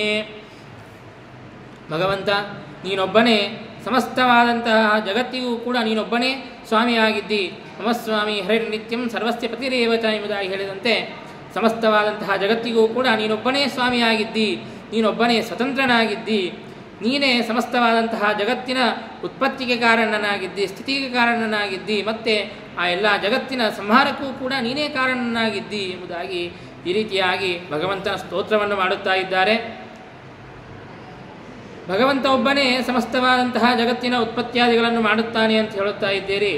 ಬ್ರಹ್ಮಾದಿ ದೇವತೆಗಳು ಕೂಡ ಸೃಷ್ಟಿಯಾದಿ ಕಾರ್ಯವನ್ನು ಮಾಡುತ್ತಾರೆ ಅಲ್ಲ ಅಂತ ಕೇಳಿದರೆ ಅದಕ್ಕೆ ಶ್ರೀಮದಾಚಾರ್ಯರು ಹೇಳುತ್ತಾ ಇದ್ದಾರೆ, ತ್ವದಾಗ್ನೇಯೈವಾಖಿಲಂ ಅಂಬುಜೋದ್ಭವಾಃ ವಿತೇ ನಿರಯಜ್ಞಾಶ್ಚರಮಾಶ್ಚ ಏನ್ಯೇ. ಏನು ಬ್ರಹ್ಮಾದಿ ದೇವತೆಗಳು ಏನು ಸೃಷ್ಟಿಯಾದಿ ವ್ಯಾಪಾರವನ್ನು ಮಾಡುತ್ತಾರೆಯೋ ಅದೆಲ್ಲವೂ ಕೂಡ ಭಗವಂತ ನಿನ್ನ ಆಜ್ಞೆಯಿಂದಾಗಿ, ನಿನ್ನ ಒಂದು ಅನುಗ್ರಹದಿಂದಲೇ ಅವರೆಲ್ಲರೂ ಕೂಡ ಆ ಕಾರ್ಯವನ್ನು ಮಾಡುತ್ತಾರೆ. ಕೇವಲ ಈಗಿನ ಬ್ರಹ್ಮದೇವರಷ್ಟೇ ಅಲ್ಲ, ಹಿಂದೆ ಅತೀತರಾದಂತಹ ಅನೇಕ ಜನ ಬ್ರಹ್ಮದೇವರುಗಳು, ಮತ್ತು ಮುಂದೆ ಬರುವಂತಹ ಅನೇಕ ಬ್ರಹ್ಮದೇವರುಗಳು, ಮತ್ತು ಬೇರೆ ಎಲ್ಲ ದೇವತೆಗಳು ಕೂಡ ತಮ್ಮ ತಮ್ಮ ಕಾರ್ಯವನ್ನು ಕೇವಲ ನಿನ್ನ ಒಂದು ಅನುಗ್ರಹದಿಂದಾಗಿ, ನಿನ್ನ ಒಂದು ಪ್ರೇರಣೆಯಿಂದಾಗಿ ಮಾಡುತ್ತಾರೆ ಅಂತನ್ನುವಂತಹ ಒಂದು ವಿಷಯವನ್ನು ಈ ರೀತಿಯಾಗಿ ಸ್ತೋತ್ರವನ್ನು ದೇವತೆಗಳು ಮಾಡುತ್ತಾ ಇದ್ದಾರೆ. ಅಲ್ಲ, ಹಿಂದೆ ಅನೇಕ ಬ್ರಹ್ಮದೇವರುಗಳು ಬಂದು ಸೃಷ್ಟಿಯಾದಿ ಕಾರ್ಯವನ್ನು ಮಾಡಿದ್ದಾರೆ ಅಂತ ಹೇಳುತ್ತಾ ಇದ್ದೀರಿ, ಮತ್ತು ಮುಂದೆ ಅನೇಕ ಜನ ಬ್ರಹ್ಮಾದಿ ದೇವತೆಗಳು ಬರುತ್ತಾರೆ ಅಂತ ಹೇಳುತ್ತಾ ಇದ್ದೀರಿ. ಮತ್ತು ಹಾಗಾದರೆ ಆ ಬ್ರಹ್ಮಾದಿ ದೇವತೆಗಳು ಎಷ್ಟು ಕಾಲ ಇಲ್ಲಿ ಸ್ಥಿತರಾಗಿರುತ್ತಾರೆ, ಅವರಿಗೆ ಎಷ್ಟು ಕಾಲ ಸ್ಥಿತಿ ಅಂತ ಅನ್ನೋದು ಇದೆ. ಆ ಸ್ಥಿತಿಕಾಲ ಅಂತ ಅನ್ನೋದು ಆದಮೇಲೆ ಅವರು ಎಲ್ಲಿಗೆ ಹೋಗುತ್ತಾರೆ ಅಂತ ಕೇಳಿದರೆ ಅದನ್ನು ತಿಳಿಸಿಕೊಡುತ್ತಾ ಇದ್ದಾರೆ. ಮನುಷ್ಯಮಾನಾತ್ರಿಶತಂ ಸಷಷ್ಟಿಕಂ ದಿವೋಕಸಾಂ ಏಕಮುಷಂತಿ ವತ್ಸರಂ ದ್ವಿಷತ್ಸಹಸ್ರೈರಪಿತೈಶ್ಚತುರ್ಯುಗಂ ತ್ರೇತಾದಿಭಿಃ ಪಾದಶ ಏವ ಹೀನೈಃ. ಇಲ್ಲಿ ಬ್ರಹ್ಮದೇವರ ಆಯುರ್ಮಾನವೇನು, ಬ್ರಹ್ಮದೇವರ ಆಯುಷ್ಯ ಅಂತನ್ನೋದು ಎಷ್ಟು ಇದೆ ಅಂತನ್ನೋದನ್ನು ನಮಗೆ ಅತ್ಯಂತ ಸುಂದರವಾಗಿ ತಿಳಿಸಿಕೊಡುತ್ತಾ ಇದ್ದಾರೆ. ಈಗ ಮನುಷ್ಯಮಾನಾತ್, ಮನುಷ್ಯರ ಒಂದು ಕಾಲವನ್ನು ಇಟ್ಟುಕೊಂಡಾಗ ಅತ್ಯಂತ ಸಣ್ಣ ಕಾಲ ಅಂತಂದರೆ ಪರಮಾಣು ಕಾಲ ಎಂಬುದಾಗಿ ನಾವು ತಿಳಿಯುತ್ತೇವೆ. ಪರಮಾಣು ಕಾಲ ಅಂತಂದರೆ ಏನು ಅಂತಂದರೆ ಎಲ್ಲದಕ್ಕಿಂತಲೂ ಕೂಡ ಸೂಕ್ಷ್ಮವಾದಂತಹ ಕಾಲ ಅಂತಂದರೆ, ಅದಕ್ಕಿಂತಲೂ ಕೂಡ ಸೂಕ್ಷ್ಮವಾದಂತಹ ಕಾಲವೇ ಇಲ್ಲ ಅಂತಲ್ಲ, ಅದಕ್ಕಿಂತಲೂ ಸೂಕ್ಷ್ಮವಾದಂತಹ ಕಾಲಗಳು ಇವೆ. ಆದರೆ ಅಲ್ಲಿ ವಿಭಾಗವನ್ನು ಮಾಡಲಿಕ್ಕೆ ಬರೋದಿಲ್ಲ. ಹಾಗಾಗಿ ಯಾವ ಕಾಲ, ಯಾವ ಸೂಕ್ಷ್ಮ ಕಾಲ ಅಂತನ್ನೋದು ಸಾವಯವವಾದರೂ ಕೂಡ, ಅದರಲ್ಲಿ ಅಂಶಗಳಿದ್ದರೂ ಕೂಡ ವಿಭಾಗವನ್ನು ಮಾಡಲು ಸಾಧ್ಯವಿಲ್ಲವೋ ಅಂತಹ ಸೂಕ್ಷ್ಮ ಕಾಲವನ್ನು ಪರಮಾಣು ಕಾಲ ಎಂಬುದಾಗಿ ಕರೆದಿದ್ದಾರೆ. ಅಂತಹ ಎರಡು ಪರಮಾಣು ಕಾಲಗಳು ಸೇರಿದರೆ ಅದು ದ್ಯುನುಕ ಕಾಲ ಎಂಬುದಾಗಿ ಕರೆಯುತ್ತಾರೆ. ಅಂತಹ ಮೂರು ದ್ಯುನುಕ ಕಾಲ ಸೇರಿದರೆ ಅದು ತ್ರಸರೇಣು ಕಾಲ ಎಂಬುದಾಗಿ ಆಗುತ್ತದೆ.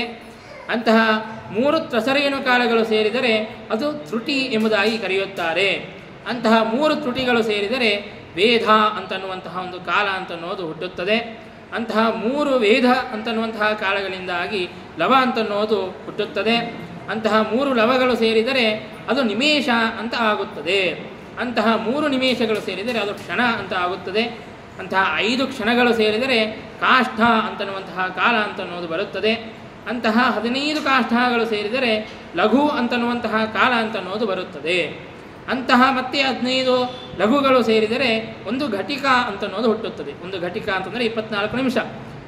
ಇಂತಹ 2 ಘಟಿಕಾಗಳು ಸೇರಿದರೆ ಅದು ಮುಹೂರ್ತ ಎಂಬುದಾಗಿ ಆಗುತ್ತದೆ. ಅಂತಹ 6 ಘಟಿಕಾಗಳು ಸೇರಿದರೆ ಅದನ್ನು ಪ್ರಹರ ಎಂಬುದಾಗಿ ಕರೆಯುತ್ತಾರೆ. ಅಂತಹ 7 ಘಟಿಕ ಅಂತಂದರೆ 3 ತಾಸು. ಆ 3 ತಾಸು ಸೇರಿದರೆ ಅದನ್ನು ಯಾಮ ಎಂಬುದಾಗಿ ಕರೆಯುತ್ತಾರೆ. ಅಂತಹ 4 ಯಾಮಗಳು ಕೇಳಿದರೆ ಅದೊಂದು ಹಗಲು. ಮತ್ತು ಅಷ್ಟೇ 4 ಯಾಮಗಳು ಸೇರಿದರೆ ಅದು ರಾತ್ರಿ. ಈ ರೀತಿಯಾಗಿ ಅಹೋರಾತ್ರಗಳು, ಇಂತಹ ಅಹೋರಾತ್ರಗಳು ಸೇರಿದರೆ ಒಂದು ದಿನ ಅಂತ ಆಗುತ್ತದೆ.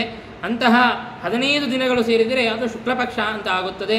ಮತ್ತು ಅಷ್ಟೇ 15 ದಿನಗಳು ಸೇರಿದರೆ ಅದು ಕೃಷ್ಣಪಕ್ಷ ಎಂಬುದಾಗಿ ಆಗುತ್ತದೆ. ಇಂತಹ ಶುಕ್ಲಪಕ್ಷ ಮತ್ತು ಕೃಷ್ಣಪಕ್ಷ ಇವೆರಡೂ ಸೇರಿದರೆ ಅದು ಮಾಸ ಅಂತ ಆಗುತ್ತದೆ. ಇಂತಹ 2 ಮಾಸಗಳು ಸೇರಿದರೆ ಅದು ಋತು ಎಂಬುದಾಗಿ ಆಗುತ್ತದೆ. ಇನ್ನು 6 ಮಾಸಗಳು ಸೇರಿದರೆ ಒಂದು ಅಯನ ಅಂತ ಆಗುತ್ತದೆ. ಮತ್ತು ದಕ್ಷಿಣಾಯನ ಮತ್ತು ಉತ್ತರಾಯಣ ಅವೆರಡೂ ಸೇರಿದರೆ ಒಂದು ಸಂವತ್ಸರ ಎಂಬುದಾಗಿ ಆಗುತ್ತದೆ. ಈ ರೀತಿಯಾಗಿ ಮನುಷ್ಯರ ಮಾನದ ಪ್ರಕಾರ ಒಂದು ಸಂವತ್ಸರ ಅಂತನ್ನೋದು. ಇಂತಹ ಸಂವತ್ಸರಗಳು 360 ಸಂವತ್ಸರಗಳು ಸೇರಿದರೆ ಅದು ದೇವತೆಗಳ 1 ಸಂವತ್ಸರ. ಅಂದರೆ ಮನುಷ್ಯರ ಒಂದು ಕಾಲಮಾನದ ಪ್ರಕಾರ 360 360 ಸಂವತ್ಸರಗಳು ಸೇರಿದರೆ ದೇವತೆಗಳ 1 ಸಂವತ್ಸರ. ಮನುಷ್ಯಮಾನ ತ್ರಿಶತಂ ಸಷಷ್ಟಿಕಂ ದಿವೌಕಸಾಂ ಏಕ ಮುಷಂತಿ ವತ್ಸರಂ. ತ್ರಿಶತಂ ಅಂದರೆ 300, ಸಷಷ್ಟಿಕಂ 60 ವರ್ಷಗಳಿಂದಾಗಿ ಸಹಿತವಾದಂತಹ 300, ಅಂದರೆ 360 ಸಂವತ್ಸರಗಳು ಸೇರಿದರೆ ದೇವತೆಗಳ 1 ಸಂವತ್ಸರ. ಅಂತಹ ಸಂವತ್ಸರಗಳು 12,000 ವರ್ಷಗಳು ಕಳೆದರೆ ಅದು 4 ಯುಗಗಳು ಅಂತ ಆಗುತ್ತದೆ. ಅಂದರೆ ದೇವತಾ ಸಂವತ್ಸರಗಳು ಈ ಒಂದು ದಿವ್ಯವಾದಂತಹ ಸಂವತ್ಸರ ಅಂತ ಏನು ಕೇಳಿದ್ದು, ಮನುಷ್ಯಮಾನಾತ್ 360 ಸಂವತ್ಸರಗಳು ಸೇರಿದರೆ ಅದು ದೇವತೆಗಳ 1 ಸಂವತ್ಸರ.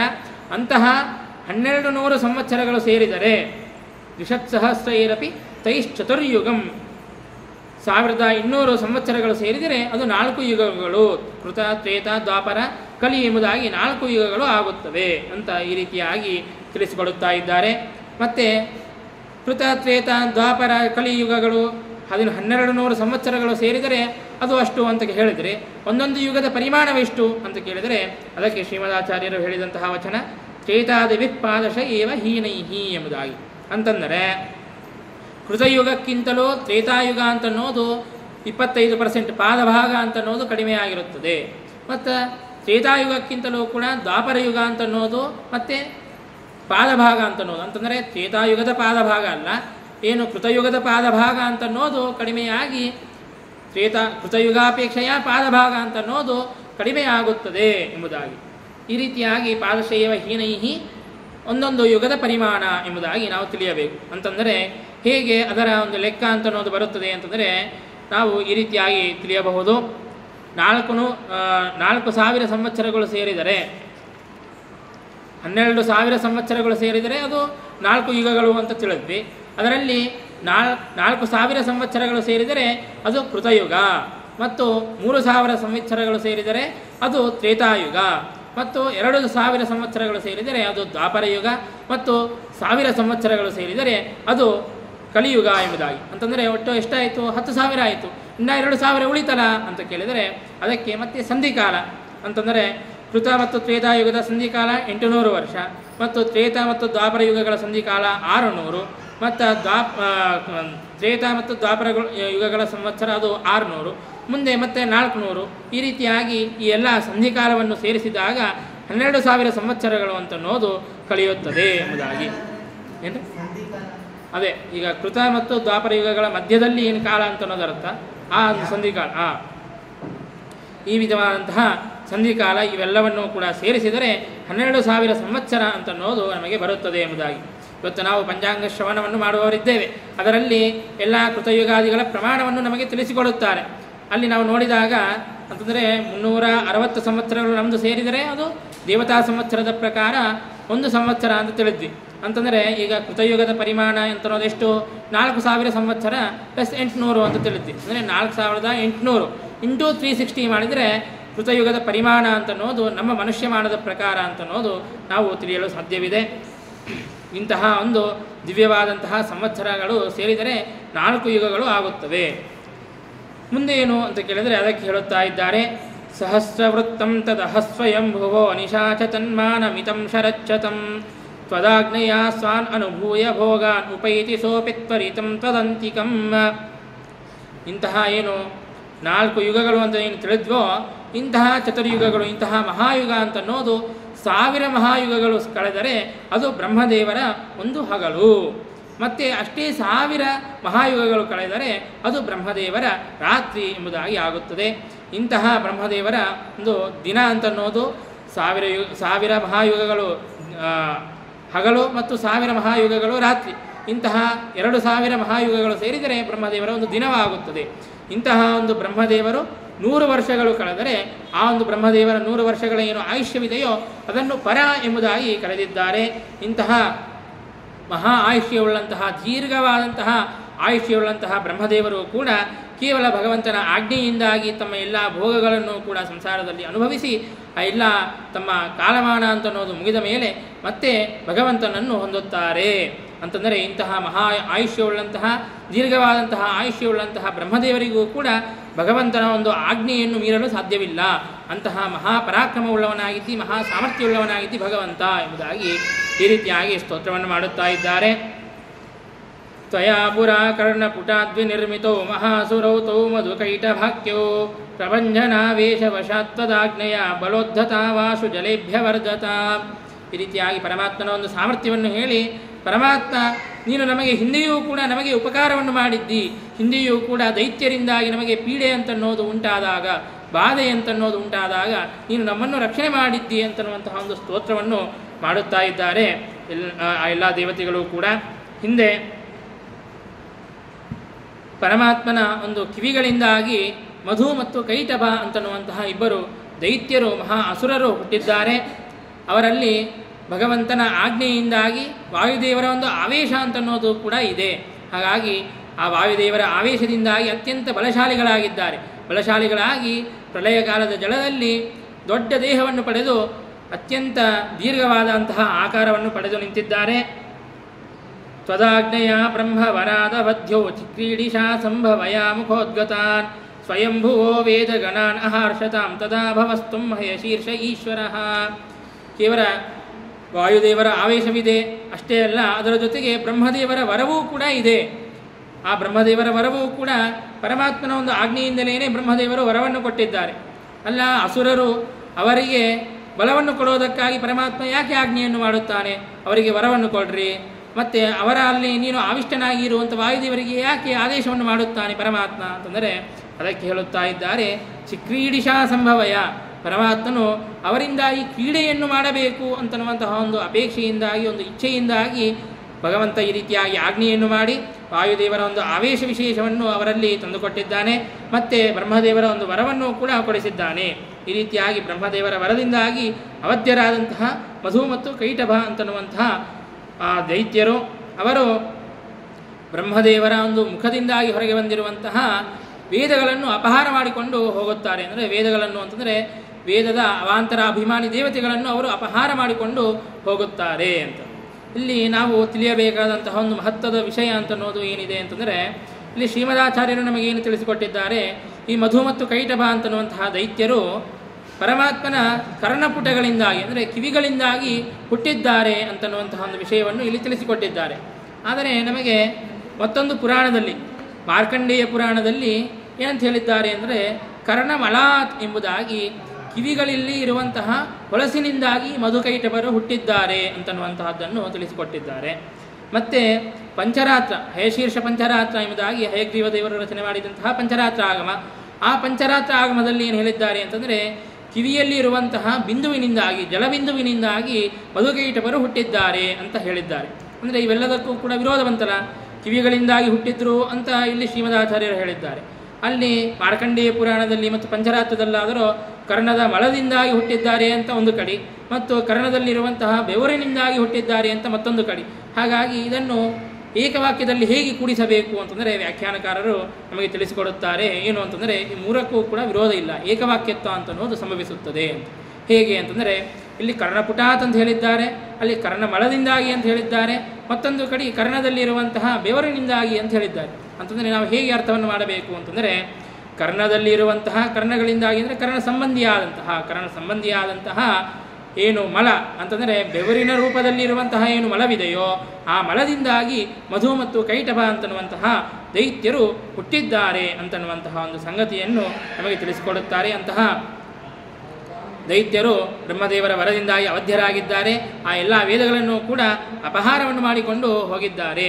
ಆಗ ಭಗವಂತ, ನೀನು ಆ ಎಲ್ಲ ವೇದಗಳನ್ನು ಕೂಡ ಆ ರಕ್ಷಣೆಯನ್ನು ಮಾಡಿದ್ದಿ, ಮತ್ತೆ ತಿರುಗಿ ಆ ವೇದಗಳನ್ನು ತಗೊಂಡು ಬಂದಿ. ಆಹೃತ್ಯ ವೇದಾನ್ ಅಖಿಲಾನ್ ಪ್ರದಾಯ ಸ್ವಯಂಭುವೇತೌ ಚ ಜಗಂಥದಸ್ಯೋ ನಿಷ್ಪೀಡ್ಯತಾವೂರು ತಲೇಕರಾಭ್ಯಾಂ ತನ್ಮೇದ ಸೈವಾಶು ಚಕರ್ಥ ಮೇದಿನೀವ. ಈ ರೀತಿಯಾಗಿ ಆ ಮಧುಕೈಟಭರು ವೇದಗಳನ್ನು ಅಪಹಾರ ಮಾಡಿಕೊಂಡು ಹೋದಾಗ ನೀನು ಹಯಗ್ರೀವ ಅವತಾರವನ್ನು ಮಾಡಿ ಆ ಎಲ್ಲ ವೇದಗಳನ್ನು ಕೂಡ ಮತ್ತೆ ತಿರುಗಿ ತಂದು ಬ್ರಹ್ಮದೇವರಿಗೆ ಉಪದೇಶವನ್ನು ಮಾಡಿದ್ದಿ. ಅಲ್ಲಿಯೂ ಕೂಡ ಪದ್ಮನಾಭ ರೂಪದಿಂದಾಗಿ ಆ ಏನು ದೈತ್ಯರನ್ನು ಸಂಹಾರ ಮಾಡಿದ್ದಿ. ಮಾಡೋದು ಹೇಗೆ ಮಾಡಿದ ಪರಮಾತ್ಮ ಅಂತಂದರೆ, ಅವರ ಒಂದು ಊರುತಲ ಅಂತಂದರೆ ಎದೆ, ಆ ಎದೆಯ ಭಾಗದಲ್ಲಿ ಕೈಯಿನಿಂದಾಗಿ ಮರ್ದನವನ್ನು ಮಾಡಿ ಅವರನ್ನು ಸಂಹಾರ ಮಾಡಿದ್ದಿ.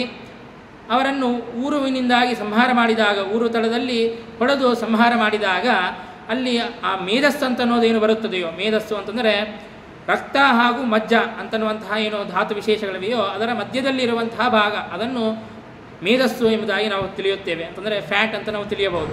ಆ ಒಂದು ಮೇಧಸ್ಸಿನಿಂದಾಗಿ ಈ ಭೂಮಿಯನ್ನು ರಚನೆ ಮಾಡಿದ್ದಿ. ಹಾಗಾಗಿಯೇ ಭೂಮಿಗೆ ಅನೇಕ ಹೆಸರುಗಳಿವೆ. ಉರ್ವಿ ಎಂಬುದಾಗಿ ಭೂಮಿಯನ್ನು ಕರೆಯುತ್ತಾರೆ. ಯಾಕೆ ಅಂತಂದರೆ ಊರುವಿನ ಸಂಬಂಧಿಯಾದಂತಹ ಮೇಧಸ್ಸಿನಿಂದಾಗಿ ನೀನು ಸೃಷ್ಟಿ ಮಾಡಿದ್ದಿ. ಹಾಗಾಗಿ ಊರು ಸಂಬಂಧಿಯಾದದ್ದರಿಂದಾಗಿ, ಊರು ಅಂತಂದರೆ ಎದೆ, ಆ ಊರುವಿನ ಸಂಬಂಧ ಇದ್ದದ್ದರಿಂದಾಗಿ ಈ ಭೂಮಿಯನ್ನು ಉರ್ವಿ ಎಂಬುದಾಗಿ ಕರೆಯುತ್ತಾರೆ. ಮತ್ತು ಆ ದೈತ್ಯರ ಮೇಧಸ್ಸಿನಿಂದಾಗಿ ಈ ಒಂದು ಭೂಮಿಯನ್ನು ಸೃಷ್ಟಿ ಮಾಡಿದ್ದರಿಂದಾಗಿ ಈ ಭೂಮಿಯನ್ನು ಮತ್ತೊಂದು ಹೆಸರೇನು ಮೇದಿನಿ ಎಂಬುದಾಗಿಯೂ ಕೂಡ ಈ ಭೂಮಿಯನ್ನು ಕರೆಯುತ್ತಾರೆ. ಈ ರೀತಿಯಾಗಿ ಉರ್ವಿ, ಮೇದಿನಿ ಅಂತನ್ನುವಂತಹ ಹೆಸರುಗಳು ಈ ರೀತಿಯಾಗಿ ಬಂದಿವೆ ಅಂತನ್ನೋದನ್ನು ಕೂಡ ನಮಗೆ ತಿಳಿಸಿಕೊಡುತ್ತಾರೆ. ಇವಂ ಸುರಾನಾಂಚ ನಿಸರ್ಗಜಂಬಲಂ ತಥಾಸುರಾನಾಂ ವರದಾನ ಸಂಭವಂ ವಶೇತ ವೈ ತದ್ವಯಮಪ್ಯತೋ ವಯಂ ನಿವೇದಯಾಮಪ್ಪಿತುರೇವ ತೇಖಿಲಂ. ಈ ರೀತಿಯಾಗಿ ದೇವತೆಗಳಿಗಿರುವಂತಹ ಒಂದು ಸ್ವಾಭಾವಿಕವಾದಂತಹ ಬಲ, ಮತ್ತು ಅಸುರರಿಗೆ ಇರುವಂತಹ ಬಲ ಅದು ಸ್ವಾಭಾವಿಕ ಅಲ್ಲ. ವರದಿಂದಾಗಿಯೋ ಅಥವಾ ಆವೇಶದಿಂದಾಗಿಯೋ, ಬೇರೆ ದೇವತೆಗಳ ಆವೇಶದಿಂದಲೋ ಬಂದಿರುವಂತಹ ಬಲ. ಈ ವಿಧವಾದಂತಹ ಎರಡೂ ಬಲಗಳು ಕೂಡ ದೇವತೆಗಳಿಗೆ ಇರುವಂತಹ ಸ್ವಾಭಾವಿಕವಾದಂತಹ ಬಲ ಮತ್ತು ಅಸುರರಿಗೆ ಇರುವಂತಹ ವರಾದಿಗಳಿಂದಾಗಿ ಪ್ರಾಪ್ತವಾದಂತಹ ಬಲ. ಈ ಎರಡೂ ಬಲವೂ ಕೂಡ ಭಗವಂತ ಇದು ನಿನ್ನ ಅಧೀನವಾಗಿದೆ. ಅಲ್ಲರಿ, ಸ್ವಾಭಾವಿಕವಾದಂತಹ ಬಲ, ದೇವತೆಗಳಿಗಿರುವಂತಹ ಬಲ ಸ್ವಾಭಾವಿಕ ಅಂತ ಹೇಳ್ತೀರಿ. ಆ ಸ್ವಾಭಾವಿಕವಾದಂತಹ ಬಲ ಭಗವಂತನ ಅಧೀನ ಅಂತ ಹೇಗೆ ಆಗುತ್ತದೆ? ಸ್ವಾಭಾವಿಕ ಅಂತ ನಾವು ಯಾವುದನ್ನು ಕರಿತೀವಿ? ಯಾರು ಮತ್ತೊಬ್ಬರ ಅಧೀನವಾಗಿಲ್ಲವೋ, ಯಾವ ವಸ್ತುವು ಮತ್ತೊಬ್ಬರ ಅಧೀನವಾಗಿಲ್ಲವೋ ಅದನ್ನು ಸ್ವಾಭಾವಿಕ ಅಂತ ಕರೆಯುತ್ತೇವೆ. ಹಾಗಾಗಿ ಈ ಬಲ ಅಂತ ಅನ್ನೋದು ಕೂಡ ಭಗವಂತನ ಅಧೀನ ಅಂತಲೇ ಆದರೆ ಅದು ಸ್ವಾಭಾವಿಕ ಅಂತ ಹೇಗಾಗುತ್ತದೆ ಅಂತಂದರೆ ಅದಕ್ಕೆ ನಾವು ತಿಳಿಯಬೇಕಾದದ್ದೇನು ಅಂತಂದರೆ, ಸ್ವಭಾವವಾಗಿರಲಿ ಅಥವಾ ಅಸ್ವಭಾವವಾಗಿರಲಿ ಎಲ್ಲದಕ್ಕೂ ಕೂಡ ಪರಮಾತ್ಮನೇ ಈಶನಾಗಿದ್ದಾನೆ ಅಂತನ್ನೋದನ್ನು ನಾವು ತಿಳಿಯಬೇಕು. ಶ್ರೀಮನ್ ನ್ಯಾಯಸುಧಾದಲ್ಲಿ ಟೀಕಾಕೃತ್ಪಾದರು ನಮಗೆ ತಿಳಿಸಿಕೊಡುತ್ತಾರೆ. ಏನು ಅಂತಂದರೆ, ಯಾವುದು ಪರಮಾತ್ಮನು ಯೋ ಹಿ ಈಶ್ವರೇನ ಯಸ್ಯ ಸರ್ವದಾ ನಿಯಮ್ಯತೆ ಸಹ ತಸ್ಯ ಸ್ವಭಾವ ಎಂಬುದಾಗಿ, ಯಾವುದನ್ನು ಸ್ವಭಾವ ಅಂತ ತಿಳಿಯಬೇಕು ಅಂತಂದರೆ, ಯಾವುದನ್ನು ಪರಮಾತ್ಮ ಸದಾ ಕಾಲದಲ್ಲಿ ರಕ್ಷಣೆ ಮಾಡುತ್ತಾನೆಯೋ ಅದನ್ನು ಸ್ವಭಾವ, ಯಾವುದನ್ನು ಸ್ವಲ್ಪ ಕಾಲದಲ್ಲಿ ರಕ್ಷಣೆ ಮಾಡುತ್ತಾನೆಯೋ ಅದನ್ನು ಅಸ್ವಭಾವ ಅಂತ ತಿಳಿಯಬೇಕು ಎಂಬುದಾಗಿ.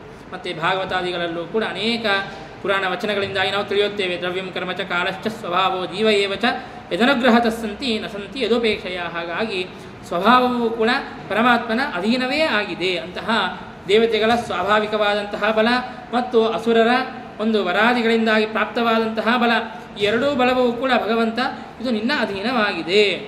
ಮತ್ತು ಅದಷ್ಟೇ ಅಲ್ಲದೆ ನೀನು ಎಲ್ಲರಿಗೂ ಕೂಡ ಸ್ವಾಮಿಯಾಗಿದ್ದಿ.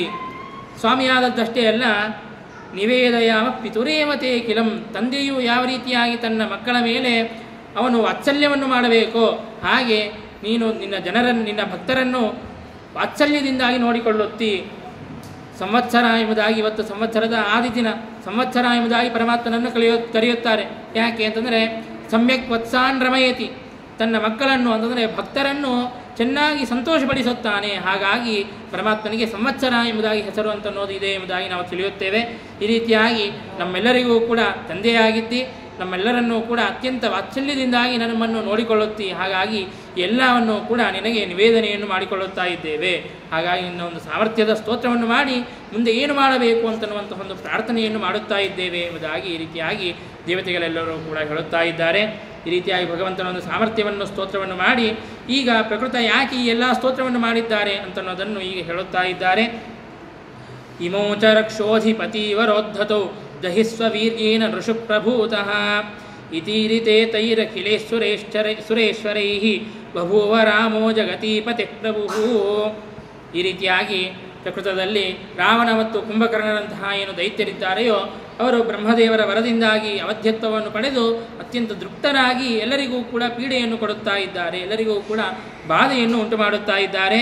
ಹಾಗಾಗಿ ನೀನು ಮನುಷ್ಯರಲ್ಲಿ ಹುಟ್ಟಿ ಆ ಒಂದು ರಾವಣ ಕುಂಭಕರ್ಣರನ್ನು ನೀನು ಸಂಹಾರ ಮಾಡಬೇಕು ಎಂಬುದಾಗಿ ಈ ರೀತಿಯಾಗಿ ಪ್ರಾರ್ಥನೆಯನ್ನು ಮಾಡಿದಾಗ ಆಗ ಭಗವಂತ ರಾಮಚಂದ್ರ ದೇವರಾಗಿ ಜನ್ಮವನ್ನು ಮಾಡುತ್ತಾನೆ ಅಂತನ್ನುವಂತಹ ಒಂದು ಕಥೆಯನ್ನು ನಾವು ಕೇಳುತ್ತಾ ಇದ್ದೇವೆ.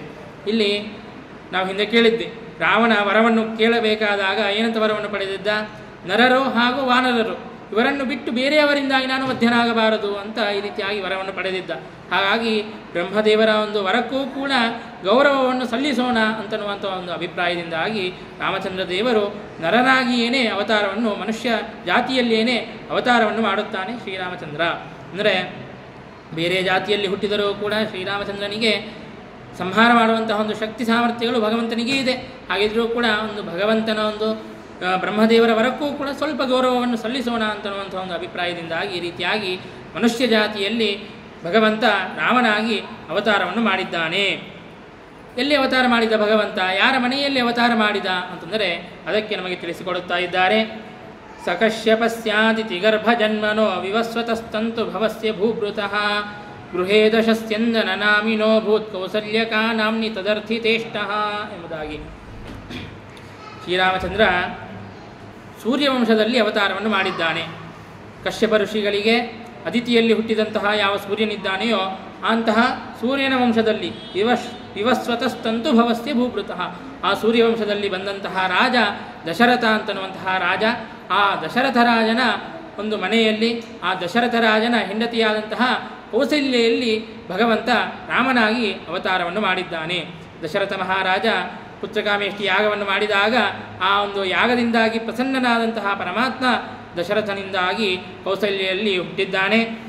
ಇಲ್ಲಿ ದಶರಥ ಯಾರು ಅಂತನ್ನುವಂತಹ ಒಂದು ಪ್ರಶ್ನೆ ಅಂತನ್ನುವುದು ಬರುತ್ತದೆ. ದಶರಥ ಯಾರ ಅವತಾರ ಎಂಬುದಾಗಿ ಅದಕ್ಕೆ ಇಲ್ಲಿ ಸ್ಪಷ್ಟವಾಗಿ ಶ್ರೀಮದಾಚಾರ್ಯರು ತಿಳಿಸಿಕೊಟ್ಟಿಲ್ಲ. ಆದರೆ ನಾವು ಪುರಾಣಾಂತರಗಳನ್ನು ನೋಡಿದಾಗ ದಶರಥ ಯಾರು ಅಂತಂದರೆ ಸ್ವಯಂಭುವ ಮನುವೇ ದಶರಥನಾಗಿದ್ದಾನೆ ಅಂತನ್ನುವಂತಹ ಒಂದು ವಿಷಯವನ್ನು ನಾವು ತಿಳಿಯಬಹುದು. ಯಾಕೆ ಅಂತಂದರೆ ಪದ್ಮಪುರಾಣದಲ್ಲಿ ನಮಗೆ ತಿಳಿಸಿಕೊಡುವಂತಹ ಮಾತು, ತಸ್ಯಾಭೂತ್ ಪ್ರಥಮಂ ಜನ್ಮ ಮನೋಸ್ವಾಯಂಭುವಸ್ಯ ಚ ರಘೂನಾಂ ಅನ್ವಯೇ ಪೂರ್ವಂ ರಾಜಾ ದಶರಥೋ ಹ್ಯಭೂತ್ ದ್ವಿತೀಯೇ ವಸುದೇವೋಭೂತ್ ವೃಷ್ಣೀನಾಂ ಅನ್ವಯೇ ಪುನಃ ಎಂಬುದಾಗಿ ಹೇಳಿದ್ದರಿಂದಾಗಿ ಸ್ವಯಂಭುವ ಮನುವೇ ದಶರಥನಾಗಿದ್ದಾನೆ ಎಂಬುದಾಗಿ ನಾವು ತಿಳಿಯುತ್ತೇವೆ. ಮತ್ತು ಅದಷ್ಟೇ ಅಲ್ಲದೆ ಆ ದಶರಥನಲ್ಲಿ ವೈವಸ್ವತ ಮನುವಿನ ಆವೇಶವೂ ಕೂಡ ಇದೆ. ಅಂದರೆ ಸ್ವಯಂಭುವ ಮನುವಿನ ಅಂಶನಾಗಿದ್ದಾನೆ ದಶರಥ ಮಹಾರಾಜ. ಮತ್ತು ಆ ದಶರಥ ಮಹಾರಾಜನಲ್ಲಿ ಸ್ವಯಂಭುವ ಮನುವಿನ ಆವೇಶ ಅಂತನೋ ವೈವಸ್ವತ ಮನುವಿನ ಆವೇಶ ಅಂತನ್ನೋದು ಕೂಡ ಇದೆ ಎಂಬುದಾಗಿ ಹೇಳುತ್ತಾ ಇದ್ದಾರೆ. ಯಾಕೆಂದರೆ ವಾಮನ ಪುರಾಣದಲ್ಲಿ ಹೇಳುವಂತಹ ಮಾತು, ಭವಿಷ್ಯದಂತರೇ ಭೂತ ಮನುರ್ವೈವಸ್ವತೋ ಭವಾನ್ ಎಂಬುದಾಗಿ ಹೇಳಿದ್ದರಿಂದಾಗಿ ಆ ವೈವಸ್ವತ ಮನುವಿನ ಆವೇಶ ಅಂತನ್ನೋದು ಕೂಡ ಇದೆ ಎಂಬುದಾಗಿ. ಯಾಕೆಂದರೆ ಅಂಶಾವತರಣವನ್ನು ತಿಳಿಸಿಕೊಡಬೇಕಾದಾಗ ನಾರಾಯಣ ಪಂಡಿತಾಚಾರ್ಯರು ಸ್ವಯಂಭುವ ಮನುವಿನ ಅಂಶನಾಗಿದ್ದಾನೆ ದಶರಥ ಎಂಬುದಾಗಿ ಹೇಳಿದ್ದಾರೆ. ಅಂತಹ ಸ್ವಯಂಭುವ ಮನುವಿನ ಅಂಶನಾದಂತಹ ದಶರಥ ಮಹಾರಾಜನಲ್ಲಿ ವೈವಸ್ವತ ಮನುವಿನ ಒಂದು ಆವೇಶ ಅಂತನ್ನೋದು ಕೂಡ ಇದೆ. ಮತ್ತು ಕಶ್ಯಪ ಋಷಿಗಳ ಒಂದು ಆವೇಶ ಅಂತನ್ನೋದು ಕೂಡ ಇದೆ ಎಂಬುದಾಗಿ ನಾವು ತಿಳಿಯುತ್ತೇವೆ. ಅಂತಂದರೆ ಕಶ್ಯಪ ಋಷಿಗಳು ಮತ್ತು ವೈವಸ್ವತಮನು ಮತ್ತು ಸ್ವಯಂಭುವಮನು ಇವರೆಲ್ಲರೂ ಕೂಡ ಭಗವಂತನಿಗೆ ಪ್ರಾರ್ಥನೆಯನ್ನು ಮಾಡಿರುತ್ತಾರೆ, ನೀನು ನಮಗೆ ಮಗನಾಗಿ ಹುಟ್ಟಬೇಕು ಎಂಬುದಾಗಿ. ಹಾಗಾಗಿ ಆ 3 ಜನರ ವರವನ್ನು ಕೂಡ ಸತ್ಯವನ್ನು ಮಾಡೋದಕ್ಕಾಗಿ ಆ 3 ಜನರನ್ನು ಒಂದು ಕಡೆಗೆ ಕೂಡಿಸಿ ಆ ದಶರಥ ಮಹಾರಾಜನ ಹೆಂಡತಿಯಾದಂತಹ ಕೌಸಲ್ಯಲ್ಲಿ ಶ್ರೀರಾಮಚಂದ್ರನು ಅವತಾರವನ್ನು ಮಾಡುತ್ತಾನೆ. ತದಾಜ್ಞೆಯ ದೇವಗಣ ಬಭೂವಿರೆ ಪುರೈವ ಪಶ್ಚಾದಪಿ ತಸ್ಯ ಭೂಮ್ನಃ ನಿಷೇವನಾಯೋರು ಗಣಸ್ಯ ವಾನರೇಶ್ವತೋ ನರೇಶ್ವೇವ ಚ ಪಶ್ಚಿಮೋದ್ಭವಾಃ. ರೀತಿಯಾಗಿ ಪರಮಾತ್ಮನಷ್ಟೇ ಅವತಾರ ಮಾಡೋದಷ್ಟೇ ಅಲ್ಲ, ಪರಮಾತ್ಮನ ಆಜ್ಞೆಯಿಂದಾಗಿ ಸಮಸ್ತ ದೇವತೆಗಳು ಕೂಡ ಪರಮಾತ್ಮನ ಒಂದು ಸೇವೆಯನ್ನು ಮಾಡೋದಕ್ಕಾಗಿ ಅಂತ ವಾನರರಾಗಿ ಮತ್ತು ಮನುಷ್ಯರಾಗಿ ಈ ರೀತಿಯಾಗಿ ಎರಡೂ ಒಂದು ಜಾತಿಯಲ್ಲಿ ಎಲ್ಲ ದೇವತೆಗಳು ಕೂಡ ಹುಟ್ಟುತ್ತಾರೆ. ಅಂದರೆ ರಾಮಚಂದ್ರ ದೇವರಿಗೆ ಒಬ್ಬರಿಗೇನೆ ಈ ಒಂದು ಕಾರ್ಯವನ್ನು ಮಾಡಲಿಕ್ಕೆ ಸಾಧ್ಯವಿಲ್ಲ ಅಂತನ್ನೋದಲ್ಲ. ಹಾಗಿದ್ದರೂ ಕೂಡ ಪರಮಾತ್ಮನಿಗೇನೇ ಆ ಒಂದು ಕಾರ್ಯವನ್ನು ಮಾಡಲು ಸಾಧ್ಯತೆ ಇದ್ದರೂ ಕೂಡ ಕೇವಲ ಇವರೆಲ್ಲರಿಗೂ ಕೂಡ ಸೇವೆಯ ಒಂದು ಸೌಭಾಗ್ಯವನ್ನು ಕೊಡಬೇಕು ಅಂತನ್ನುವಂತಹ ಒಂದು ಅಪೇಕ್ಷೆಯಿಂದಾಗಿ ಶ್ರೀರಾಮಚಂದ್ರ ದೇವರ ಎಲ್ಲ ದೇವತೆಗಳಿಗೂ ಕೂಡ ಆದೇಶವನ್ನು ಮಾಡಿದಾಗ ಎಲ್ಲ ದೇವತೆಗಳು ಕೂಡ ವಾನರರಾಗಿ ಮತ್ತು ನರರಾಗಿ ಹುಟ್ಟುತ್ತಾರೆ ಎಂಬುದಾಗಿ ನಾವು ತಿಳಿಯುತ್ತೇವೆ. ಅದರಲ್ಲೂ ಕೂಡ ಇಲ್ಲಿ ಶ್ರೀಮದಾಚಾರ್ಯರು ನಮಗೆ ವಿಶೇಷವನ್ನು ತಿಳಿಸಿಕೊಡುತ್ತಾರೆ. ಅಂದರೆ ದೇವತೆಗಳು ವಾನರರಾಗಿ ಯಾವಾಗ ಹುಟ್ಟಿದ್ರು ಮತ್ತು ನರರಾಗಿ ಯಾವಾಗ ಹುಟ್ಟಿದ್ರು ಅಂತ ಕೇಳಿದರೆ ಅದಕ್ಕೆ ಹೇಳುತ್ತಾರೆ, ಶ್ರೀರಾಮಚಂದ್ರ ದೇವರ ಅವತಾರಕ್ಕಿಂತಲೂ ಪೂರ್ವದಲ್ಲಿ ಎಲ್ಲ ವಾನರರು ಹುಟ್ಟಿದ್ದಾರೆ, ಮತ್ತು ಶ್ರೀರಾಮಚಂದ್ರ ದೇವರ ಅವತಾರದ ಅನಂತರದಲ್ಲಿಯೂ ಕೂಡ ಕೆಲವು ಜನ ವಾನರರು ಹುಟ್ಟಿದ್ದಾರೆ. ಆದರೆ ನರರಾಗಿ ಯಾರು ಹುಟ್ಟಿದ್ದಾರೆಯೋ ಅವರು ರಾಮಚಂದ್ರ ದೇವರ ಜನ್ಮದ ಅನಂತರದಲ್ಲಿಯೇ ನರರಾಗಿ ಹುಟ್ಟಿದ್ದಾರೆ ಅಂತ. ಅಂದರೆ ದೇವತೆಗಳು ಜನ್ಮವನ್ನು ಹೊಂದುವಾಗ ಶ್ರೀರಾಮಚಂದ್ರ ದೇವರ ಜನ್ಮಕ್ಕಿಂತಲೂ ಪೂರ್ವದಲ್ಲಿ ಮತ್ತು ಅನಂತರದಲ್ಲಿ ವಾನರರಾಗಿ ಹುಟ್ಟಿದ್ದಾರೆ. ಆದರೆ ನರರಾಗಿ ಹುಟ್ಟಿದ್ದು ಮಾತ್ರ ಶ್ರೀರಾಮಚಂದ್ರ ದೇವರ ಜನ್ಮದ ಅನಂತರದಲ್ಲಿಯೇ ನರರಾಗಿ ಹುಟ್ಟಿದ್ದಾರೆ ಅಂತನ್ನುವಂತಹ ಒಂದು ವಿಷಯವನ್ನು ತಿಳಿಯುತ್ತೇವೆ. ಅಂದರೆ ಶ್ರೀರಾಮಚಂದ್ರ ದೇವರ ಒಂದು ಅವತಾರಕ್ಕಿಂತಲೂ ಪೂರ್ವದಲ್ಲಿ ಯಾರೂ ಕೂಡ ನರರಾಗಿ ದೇವತೆಗಳು ಜನ್ಮವನ್ನು ಹೊಂದಿಲ್ಲ ಎಂಬುದಾಗಿ ನಾವು ತಿಳಿಯುತ್ತೇವೆ. ಈ ಒಂದು ಸಂದರ್ಭದಲ್ಲಿ ನಾವು ತಿಳಿಯಬೇಕಾದಂತಹ ಒಂದು ಸಂದೇಶ ಏನು ಅಂತಂದರೆ, ಈಗ ಭಗವಂತ ಎಲ್ಲ ದೇವತೆಗಳಿಗೂ ಕೂಡ ಕಪಿಗಳಾಗಿ ಹುಟ್ಟಿರಿ ಎಂಬುದಾಗಿ ಆದೇಶವನ್ನು ಮಾಡಿದ. ಈಗ ನಾವು ಯಾರಿಗಾದರೂ ಕಪಿ ಅಂತ ಬೈದರೆ ಅವರು ಬಹಳ ಕೋಪವನ್ನು ತಂದುಕೊಳ್ಳುತ್ತಾರೆ. ಕಪಿ ಅಂತ ಬೈದರೆ ಕೋಪವನ್ನು ತಂದುಕೊಳ್ಳುತ್ತಾರೆ. ಆದರೆ ಎಲ್ಲ ದೇವತೆಗಳು ಕೂಡ ಒಂದೇ ಮಾತಿಗೆ ಕಪಿಗಳಾಗಿ ಅವತಾರವನ್ನು ಹೊಂದಿದ್ದಾರೆ. ಅಂತಂದರೆ ನಾವು ಭಗವಂತನ ಒಂದು ಸೇವೆಯನ್ನು ಮಾಡಬೇಕಾದಾಗ ನಮ್ಮ ಒಂದು ಅಹಂಕಾರವನ್ನು, ನಮ್ಮ ಒಂದು ದೊಡ್ಡಸ್ತಿಕೆಯನ್ನು ಬಿಟ್ಟು ನಾವು ಭಗವಂತನ ಒಂದು ಸೇವೆಯಲ್ಲಿ ನಿರತರಾಗಬೇಕು ಅಂತನ್ನುವಂತಹ ಒಂದು ಸಂದೇಶವನ್ನು ನಾವು ಇಲ್ಲಿ ತಿಳಿಯುತ್ತೇವೆ. ಮತ್ತು ಎಲ್ಲ ಕಪಿಗಳಾಗಿ ಹುಟ್ಟಿದ್ರು ಅಂತಂದರೆ ಇದಕ್ಕೆ ಮತ್ತೊಂದು ಕಥೆಯನ್ನು ಕೂಡ ನಾವು ತಿಳಿಯುತ್ತೇವೆ. ಏನು ಅಂತಂದರೆ, ರಾವಣನು ಒಂದು ಸಲ ಕೈಲಾಸ ಪರ್ವತಕ್ಕೆ ಹೋಗಿರುತ್ತಾನೆ.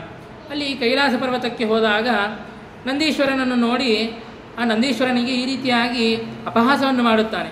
ಅಲ್ಲ, ನೀನು ಎತ್ತಾಗಿದ್ದಿ, ಆದರೆ ನಿನ್ನ ಮುಖ ಎತ್ತಿನಂತೆ ಇಲ್ಲ, ಕೋತಿಯಂತೆ ನಿನ್ನ ಮುಖವಿದೆಯಲ್ಲ ಎಂಬುದಾಗಿ ಈ ರೀತಿಯಾಗಿ ಅಪಹಾಸವನ್ನು ಮಾಡಿರುತ್ತಾನೆ. ಆಗ ನಂದೀಶ್ವರನು ಶಾಪವನ್ನು ಕೊಟ್ಟಿರುತ್ತಾನೆ ರಾವಣನಿಗೆ. ನೀನು ನನಗೆ ಕೋತಿ ಅಂತ ಅಪಹಾಸ ಮಾಡುತ್ತೀಯ, ಹಾಗಾದರೆ ನಿನ್ನ ಒಂದು ಸಂಹಾರ ಅಂತನ್ನೋದು ಕಪಿಗಳಿಂದಲೇ ನಿನ್ನ ಸಂಹಾರ ಅಂತನ್ನೋದು ಆಗಲಿ, ಅಂದರೆ ಕಪಿಗಳ ಒಂದು ಸಹಾಯದಿಂದಲೇ ನಿನ್ನ ಸಂಹಾರ ಅಂತನ್ನೋದು ಆಗಲಿ ಎಂಬುದಾಗಿ ಈ ರೀತಿಯಾಗಿ ರಾವಣನಿಗೆ ನಂದೀಶ್ವರನು ಶಾಪವನ್ನು ಕೊಟ್ಟಿರುತ್ತಾನೆ.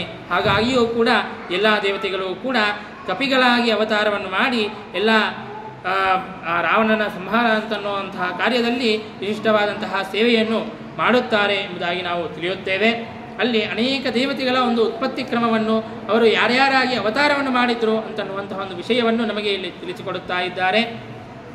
ಸದೇವತಾನಾಂ ಪ್ರಥಮೋ ಗುಣಾಧಿಕೋ ಬಭೂವ ನಾಮ್ನ ಹನುಮಾನ್ ಪ್ರಭಂಜನಃ ಸ್ವಸಂಭವ ಕೇಸರಿನೋ ಗೃಹೇ ಪ್ರಭುರ್ಬಭೂವ ವಾಲಿ ಸ್ವತ ಏವ ವಾಸವಃ ಎಂಬುದಾಗಿ ಎಲ್ಲ ದೇವತೆಗಳಲ್ಲಿಯೂ ಕೂಡ ಉತ್ತಮನಾದಂತಹ ವಾಯುದೇವರು ಹನುಮಾನ್ ಅಂತನ್ನುವಂತಹ ಹೆಸರಿನಿಂದಾಗಿ ಅವತಾರವನ್ನು ಮಾಡುತ್ತಾನೆ.